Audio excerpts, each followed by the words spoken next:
달러는 사라진 적이 없었다. 다만 조용히 숨을 고르고 있었을 뿐이다. 위기가 오기 전까지 사람들은 늘 달러의 존재를 과소평가한다. 환율은 숫자로만 보이고 외환시장은 일부 투자자의 영역처럼 느껴진다. 그러나 어느 순간 그 숫자가 일상의 균형을 무너뜨리기 시작할 때 우리는 깨닫는다. 달러는 단순한 통화가 아니라 세계 경제의 중력이라는 사실을 말이다. 최근 몇 년간 이어진 저금리와 풍부한 유동성은 자본을 신흥국으로 밀어넣었다. 높은 성장률, 부동산 가격 상승, 주식시장의 활황은 안정이 아니라 착시였다. 금리가 오르고 달러가 강해지자 그 자본은 다시 중심을 향해 이동하기 시작했다. 이 이동은 조용하지만 냉정하다. 국경을 넘는데 여권이 필요 없고 사람들의 동의도 묻지 않는다. 숫자 하나가 바뀌는 순간 수십억 달러가 한 나라를 떠난다. 그 결과는 곧바로 나타난다. 환율 급등, 외화 유동성 경색, 자산 가격의 균열. 그리고 그 충격은 통계가 아니라 사람의 삶으로 번진다. 월급은 그대로인데 수입 물가는 오르고 대출 이자는 무거워지며 어제까지 안전하다고 믿었던 자산이 불안의 대상이 된다. 지금 우리는 다시 한번 달러가 귀환하는 국면에 초입에 서 있다. 이 흐름은 단기적인 변동이 아니라 구조적인 선택의 결과다. 그리고 그 선택의 갈림길 한가운데에 신흥국과 한국 경제가 동시에 놓여 있다. 여기서부터 이야기는 시작된다. 위기는 언제나 갑작스럽게 찾아오는 것처럼 보이지만 사실 그 징후는 오래전부터 쌓여 있었다. 먼저 흔들린 것은 금리였다. 미국 연방준비제도가 긴축을 선언하자 글로벌 자금의 기준점이 바뀌기 시작했다. 기준금리는 단순한 정책 수단이 아니라 전 세계 자본의 이동 경로를 결정하는 신호탄이다. 금리가 오르면 달러의 매력은 커지고 위험을 감수하며 신흥국에 머물던 자본은 점점 본국으로 회귀한다. 이 과정에서 가장 먼저 반응하는 지표가 환율이다. 달러 대비 신흥국 통화는 약세로 기울고 외환시장의 변동성은 확대된다. 동시에 CDS 프리미엄이 서서히 올라간다. 이는 해당 국가의 부도 위험이 실제로 커졌다는 의미라기보다 시장이 그 가능성을 가격에 반영하기 시작했다는 신호다. 부동산과 주식 시장에서도 균열은 감지된다.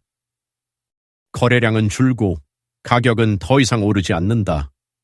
유동성이 마르기 시작하면 자산은 비싸서가 아니라 팔 수 없어서 문제가 된다. 기업들은 외화차입 비용이 상승하고 은행은 대출 기준을 강화한다. 이때 개인은 체감한다. 대출 이자는 오르는데 임금은 그대로이고 환율 상승은 곧바로 생활비 인상으로 이어진다. 위기의 징후는 신문 한 면이 아니라 고지서와 통장장에서 먼저 나타난다. 아직 붕괴는 아니지만 균열은 분명하다. 그리고 이 균열이 어느 지점에서 임계점을 넘을 것인지가 지금 시장이 가장 예민하게 주시하는 문제다. 경제 충격은 한 번에 폭발하지 않는다. 그것은 여러 층위를 거치며 전달된다. 먼저 달러 강세는 외환시장을 압박한다. 환율이 오르면 수입 물가는 상승하고 에너지 식료품처럼 대체가 어려운 품목부터 가격이 흔들린다. 이는 곧 인플레이션 압력으로 전이된다. 중앙은행은 물가를 잡기 위해 금리를 올리지만 이 선택은 또 다른 부담을 만든다. 금리 인상은 가계와 기업의 부채를 무겁게 만들고 소비와 투자를 동시에 위축시킨다. 이때 유동성은 빠르게 경색된다. 은행은 대출을 줄이고 자본시장은 위험 회피로 돌아선다. 외화 부채 비중이 높은 기업과 국가는 2단계에서 취약해진다.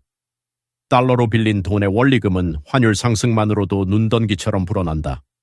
CDS 프리미엄 상승은 해외 자금의 추가 이탈을 부르고 이는 다시 환율과 금리를 자극하는 악순환을 만든다. 이 메커니즘은 과거 여러 위기에서 반복됐다. 중요한 점은 이 과정이 정책 실패 하나로 설명되지 않는다는 것이다. 글로벌 유동성의 방향이 바뀌는 순간 구조적으로 약한 고리는 반드시 드러난다. 그리고 그 고리는 대개 국가 재정이나 금융 시스템이 아니라 결국 개인의 삶에서 끊어진다. 기업의 구조 조정, 일자리 감소, 자산 가치 하락이 그 결과다. 경제 충격의 작동 원리는 차갑고 일관되며 예외를 거의 허용하지 않는다. 이 흐름은 처음이 아니다. 1997년 아시아 외환위기 당시에도 달러는 같은 방식으로 움직였다. 태국에서 시작된 통화 불안은 순식간에 한국과 인도네시아로 번졌다. 외환 보유액이 줄어들자 시장은 공포로 반응했고 자본은 한 방향으로만 움직였다. 결과는 IMF 구제 금융이었다. 아르헨티나는 반복적으로 같은 길을 걸었다.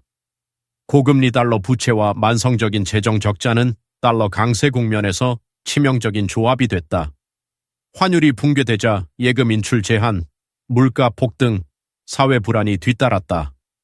그리스는 유로존이라는 보호막이 있었지만 기초 체력이 약한 재정 구조는 숨길 수 없었다.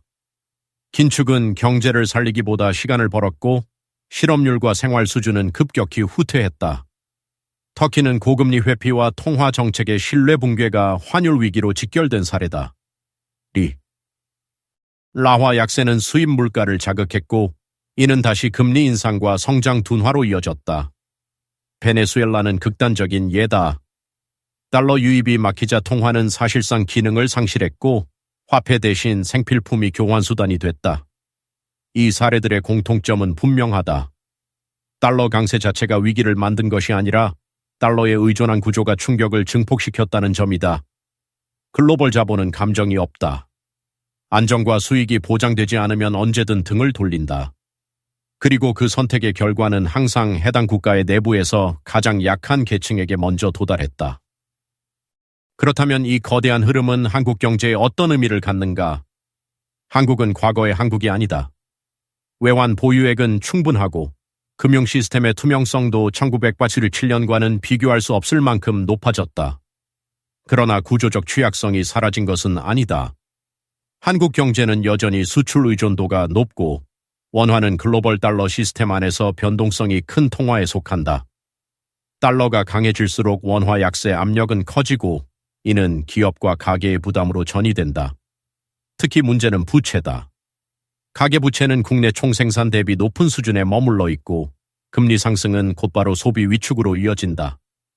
부동산 시장은 유동성의 영향을 가장 직접적으로 받는다. 금리가 오르고 대출 문턱이 높아지면 거래는 급격히 얼어붙는다. 가격이 떨어지는 것보다 더 위험한 것은 거래가 사라지는 칸이다. 기업 부문에서도 마찬가지다. 외화 조달 비용이 높아지고 글로벌 수요가 둔화되면 투자와 고용은 동시에 압박을 받는다. CDS 프리미엄의 미세한 움직임, 외국인 자금의 순유출, 환율 변동성 확대는 모두 같은 방향을 가리킨다.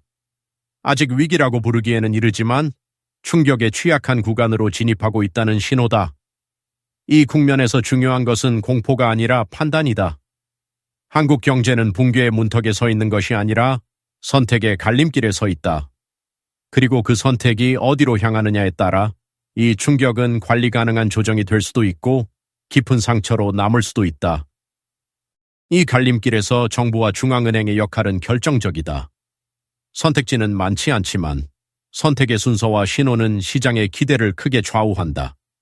먼저 통화 정책이다. 금리를 올리면 물가와 환율 안정에는 도움이 되지만 가계와 기업의 부채 부담은 급격히 커진다. 반대로 금리 인상을 주저하면 단기적인 성장 방어는 가능할지 몰라도 자본 유출과 환율 불안이라는 대가를 치르게 된다. 중앙은행은 이 딜레마 속에서 속도와 신뢰를 동시에 관리해야 한다. 외환 시장에서는 충분한 외환 보유액과 시장 개입 의지가 중요하다. 실제 개입보다 더 중요한 것은 필요할 경우 언제든 개입할 수 있다는 신호다. 재정 정책 역시 시험대에 오른다. 경기 둔화를 막기 위한 재정 확대는 필요하지만 재정 건전성에 대한 의문이 커지는 순간 국채 금리는 빠르게 반응한다. 금융당국은 부동산과 금융시장의 급격한 붕괴를 막기 위해 유동성 공급 장치를 준비하지만 이는 임시 처방에 불과하다. 근본적으로는 정책의 일관성과 메시지가 관건이다. 시장은 완벽한 정책보다 예측 가능한 정책을 원한다. 정부와 중앙은행이 같은 방향을 보고 있다는 확신이 서야 자본은 머문다. 이 국면에서의 대응은 위기를 막기 위한 싸움이 아니라 신뢰를 유지하기 위한 시간과의 경쟁에 가깝다. 이 거대한 자본의 이동 속에서 개인은 가장 늦게 정보를 접하고 가장 빨리 충격을 맞는다. 그렇기 때문에 이 국면에서의 생존 전략은 수익을 극대화하는 기술이 아니라 손실을 관리하는 태도에 가깝다. 먼저 부채 구조를 점검해야 한다. 금리가 오르는 환경에서는 대출의 총액보다도 금리 유형과 만기 구조가 더 중요해진다. 변동금리 비중이 높을수록 단기 차입에 의존할수록 충격은 빠르게 전가된다. 현금 흐름을 안정시키는 것이 자산 증식보다 우선이다. 자산 포트폴리오 역시 다시 봐야 한다.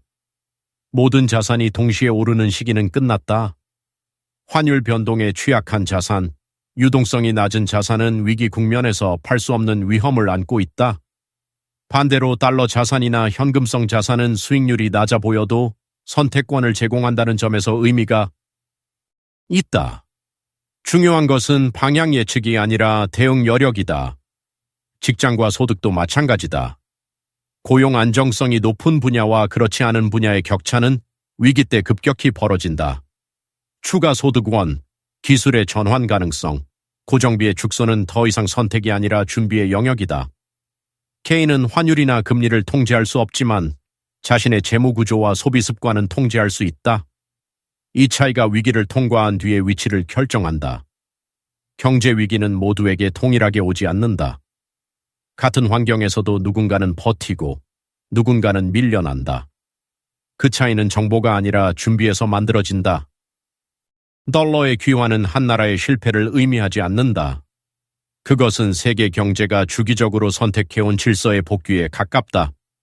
문제는 이 질서가 돌아올 때마다 준비된 경제와 그렇지 못한 경제의 격차가 극명하게 드러난다는 점이다. 신흥국이라는 범주는 점점 모호해지고 있지만 자본은 여전히 안전과 수익을 기준으로 냉정하게 줄을 긋는다. 이 과정에서 한국은 더 이상 과거의 피해자 위치에만 머물 수 없다. 관리 능력과 구조개혁의 성과가 동시에 시험대에 오른다. 달러 강세 국면은 불편하지만 동시에 경제의 취약한 부분을 드러내는 조명이다.